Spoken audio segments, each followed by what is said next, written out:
Alors, on se retrouve pour la deuxième séance de lecture.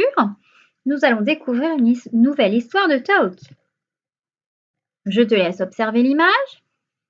Je vais te poser des questions et tu devras répondre en faisant une phrase. Alors, où étaient les enfants dans l'histoire précédente? Ils étaient à New York, aux États-Unis. Que visitent-ils maintenant?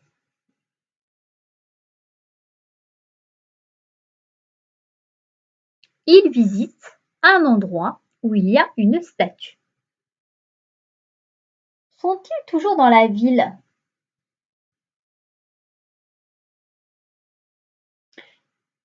Non, ils semblent être à l'extérieur de la ville.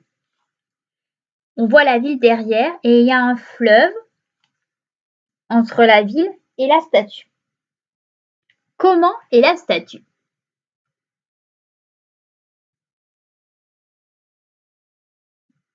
Alors, la statue porte une couronne sur la tête, une robe, elle a une torche dans la main droite et un livre dans la main gauche. Où est Taoki? Taoki est sur le banc. Tu le vois ici? Comment est-il habillé?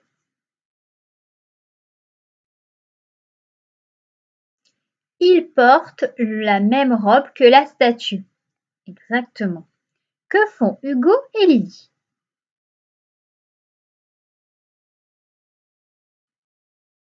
Lily prend en photo Taoki et Hugo rit en regardant Taoki. Alors, que font les autres personnes sur cette image?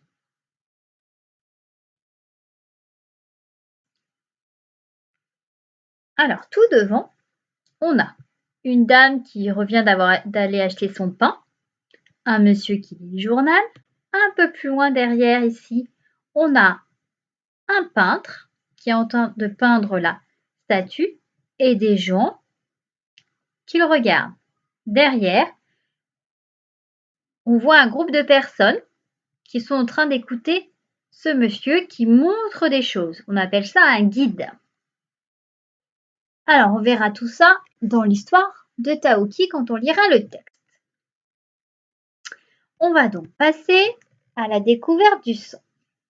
Tu vas devoir écouter une phrase et trouver quel est le son qui se répète, premièrement, et tu devras aussi me dire dans combien de mots on entend ce son. Alors, écoute bien la phrase.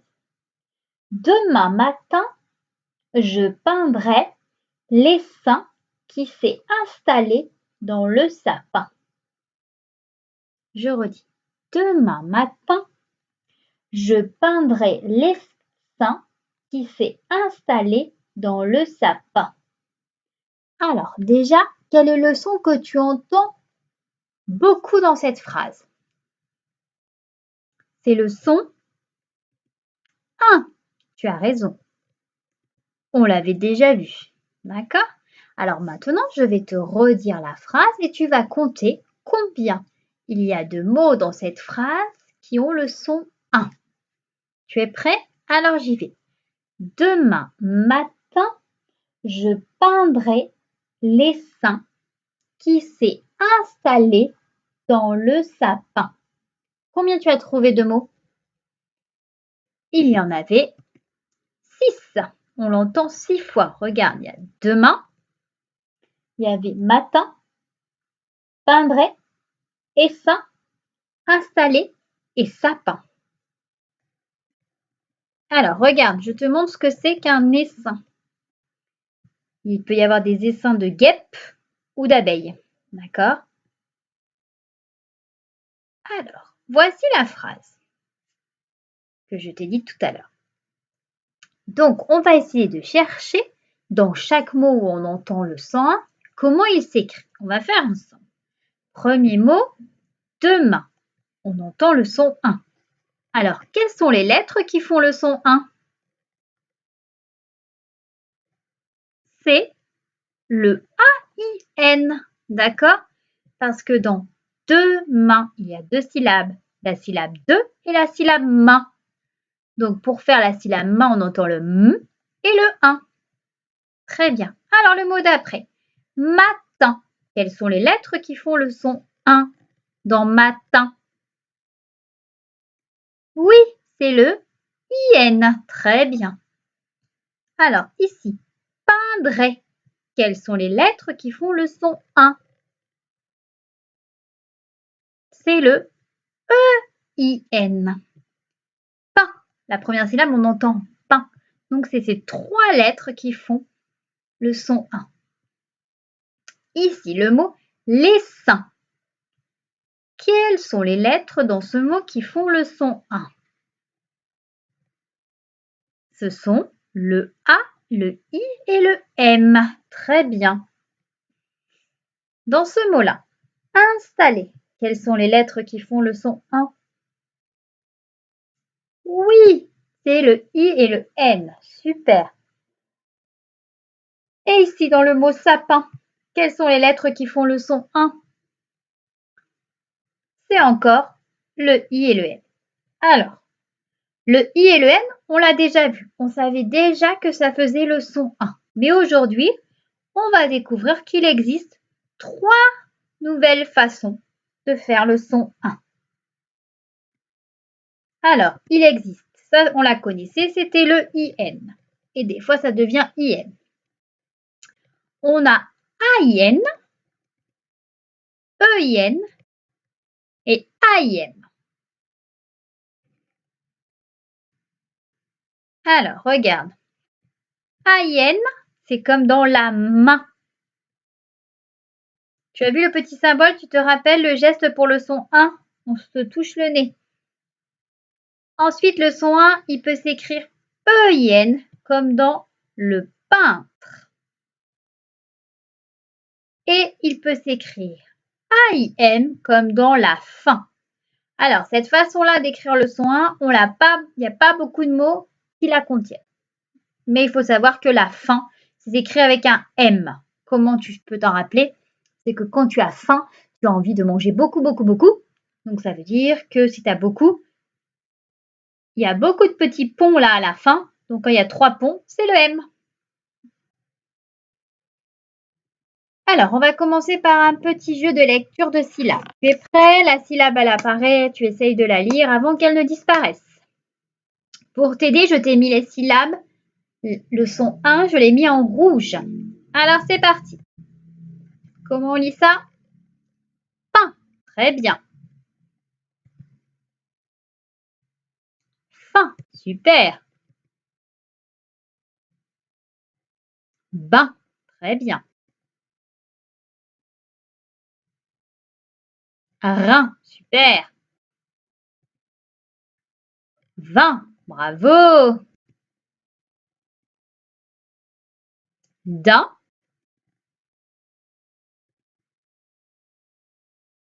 Gain. Oui, c'est le son gueule, là. Hein. Le G et le A, tu te rappelles, ça fait le son gueule. Et la dernière, teint. Bravo. Alors, on va passer aux petits exercices. Tu as besoin ou de ton ardoise et de ton cahier rouge. Fais pause sur la vidéo, le temps d'aller le chercher. Premier exercice, tu le connais. Regarde, sur ton ardoise, tu dessines les petites cases pour chacun des 4 objets. Donc, fais pause sur la vidéo, le temps de faire tes petites cases. Ça y est, tu as terminé tes cases. Alors, on va commencer l'exercice. Il faut cocher la case quand tu entends le son 1. Premier, c'est un requin. Requin. Tu fais la croix. On vérifie, il fallait la faire où? Au deuxième. Très bien. Le mot d'après, c'est un pinceau. Alors, tu fais la croix où tu entends le son 1. On vérifie, tu l'as fait tout, la croix? Au début, très bien. Le mot d'après, c'est épingle. Épingle. Tu fais ta croix. On vérifie? C'était au milieu. Super. Et le dernier dessin, qu'est-ce que c'est? Une ceinture. Tu fais ta croix? On vérifie? C'est au début. Bravo! Alors, exercice suivant, on va le faire à l'oral ensemble. Tu es prêt? Alors, normalement, si tu avais eu le fichier de Taoki, tu aurais entouré le bon dessin. Mais là, on va le faire à l'oral. Alors, on lit la consigne. Entoure le dessin quand tu entends le son demandé. Le son demandé, il est ici. Quel est ce son? C'est le son pain. Très bien. Alors, où est-ce que tu entends la syllabe pain? Dans lapin ou dans pansement? Alors, on vérifie ce que tu as dit. C'est dans lapin. Très bien. Ici, c'est la syllabe main. Alors, tu l'entends dans quel dessin? Dans la main ou dans nain? On l'entend. Bah, dis donc, la maîtresse, elle s'est trompée. Qu'est-ce que c'est que ce bazar? Bon, alors, on reprend. La maîtresse s'était trompée quand elle a entouré ses images, tu vois. Je n'étais pas bien réveillée quand j'ai fait l'exercice. Donc, où est-ce qu'on entend la syllabe main? C'est bien sûr dans la main. Toi, tu avais la bonne réponse. Alors, on continue. Là, c'est la syllabe din. Tu l'entends dans timbre ou dans dinde? On l'entend dans dinde. Très bien. Et en dessous, c'est la syllabe train. Tu l'entends dans quoi? Oui, dans le premier, dans train. Non, c'était un petit peu n'importe quoi, maîtresse, cet exercice. Allez, on passe au suivant. Celui-là, tu le connais. Tu as des mots écrits ici. Il va falloir les lire. Là, tu vas faire l'exercice sur ton petit cahier rouge. Sur la première ligne, tu vas recopier les mots où tu vois les lettres A, I, N et tu entends le son 1. Sur la deuxième ligne, tu vas voir les lettres A, I, N, mais on n'entend pas le son 1. Donc, fais pause sur la vidéo, le temps de faire l'exercice. Tu le fais dans le petit cahier rouge. Tu as terminé ton exercice? Alors, on vérifie. Ici, il fallait recopier les mots où on voit IN et on entend IN. Alors, qu'est-ce qu'il fallait recopier? On recopiait le prochain. Très bien. Un copain et le lendemain. En dessous, on voit IN, mais on n'entend pas le son. Donc oui, parce que ce mot-là se lit une américaine. D'accord? Le A et le I, ils vont ensemble. Et le N et le E, ils vont ensemble. Ici, c'était la dizaine. Et le dernier, c'est la fontaine. C'est pas possible, il y a encore une erreur. Donc, j'ai corrigé la faute. La fontaine. D'accord? Bon, très bien. J'espère que toi, tu n'auras pas cette faute comme la maîtresse pour recopier les mots. Alors, je peux te dire bravo pour cette première séance sur le son 1.